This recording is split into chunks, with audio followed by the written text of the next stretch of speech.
आताच्या क्षणाची सर्वात मोठी खुश खबर, हो खुश खबर आहे लाडक्या बहिणींसाठी. जेवढ्या पण पात्र बहिणी आहेत त्यांच्यासाठी. हे बघा, हप्ता जो आहे ना बहिणींनो, हप्ता वाटप होणार आहे आता तुम्हाला. आणि बोललं जात आहे 3,000 रुपये येणार. शक्य आहे का? 3,000 रुपये खरंच येणार का? हे बघा, सांगितलं तर जात आहे 3,000 रुपये मिळतील 2 महिन्याचे.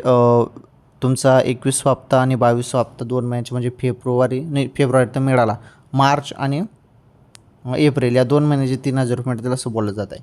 परंतु यामध्ये एवढा दम मला वाटत नाही, कारण मागच्या वेळी पण तसंच सांगण्यात आलं, परंतु हप्ता काही देण्यात आला नाही. फक्त तेव्हा 1,500 रुपये देण्यात आले, तेव्हा पण 3,000 रुपये बोललं जात होतं. तर यावेळेस पण तसंच होईल असं वाटत आहे. बघू आता हप्ता आल्यावर कळेल.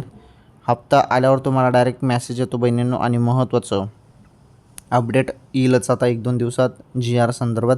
जी आरमध्ये संपूर्ण मेन्शन असेल तेव्हा आपल्याला संपूर्ण कळेल.